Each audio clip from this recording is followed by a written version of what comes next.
Good morning Happy Saturday បាទសូមសប្បាយរីករាយទាំងអស់គ្នានៅថ្ងៃសៅរ៍នេះបាទ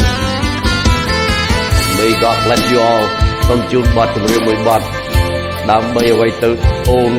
ជប៉ុនហើយច្រៀងដោយលោកសពូនមីដាដាបាទដឹងថាអូនជោគស្នេហ៍បងហើយប្រលឹងអូនធ្វើយ៉ាងនឹងរងតែស្ងួននៅអានិនស្នេហ៍បងចំពោះអូនគឺក្តីស្នេហ៍បរិសុទ្ធឯក៏ពិនគឺរូបអូនមានគេផ្សេងបងមិនយល់ពីជំរឿចិនមានស្ងួនមិនដឹងថាអូននាងធ្វើនេះដើម្បីអ្វីបើបងអស់សំខាន់ហើយត្រានត្រៃប្រម៉ោងណាថ្លៃកុំឲ្យទ្រង់បងរិញរីព្រោះស្នេហ៍មិនស្មងប្រាប់បងមកព្រលឹងថាតើបងនឹងខុសអ្វីទើបបានជាថ្លៃប្រែជុំស្នេហាឬមួយរូបបងក្រមិនសាសមនឹងជីវ៉ាបងស៊ឺចាចេញពីជីវិតអូនយ៉ាងណាក៏បងសូមជូនពោស្ងួនកុំឲ្យស្រពើនជួនស្នេហ៍ក្រោយដែលគេស្មងត្រង់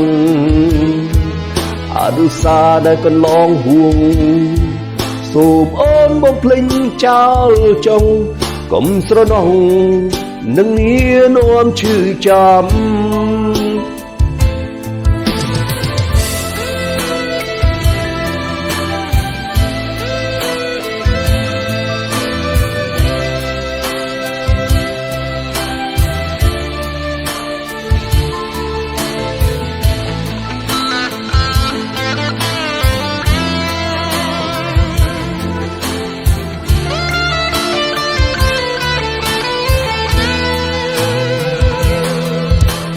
បង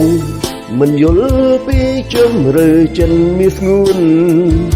មិនដឹងថាអូនធ្វើយ៉ាងនេះមានន័យអ្វី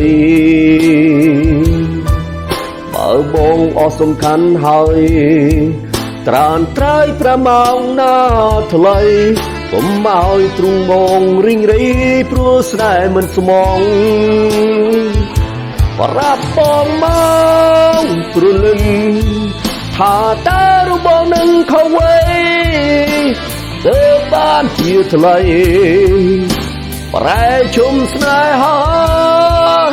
ឬមួយរូបបងក្រមិនសាសមនឹងជីវ៉ាបងស៊ឺចាចេញពីជីវិតអូនយ៉ាងណាក៏បងសូមជូនពោស្ងួនមិនឲ្យស្រពើនជួមស្នេហ៍ក្រោយដែលគេស្មងត្រង់អនុសាដែលកន្លងហួងសូមអូនបំភ្លេចចោលចុងកុំស្រណោះនឹងងារនាំឈឺចាំកុំស្រណោះនឹងងារនាំឈឺចាំបាទអរគុណបងប្អូន Happy Saturday បាទ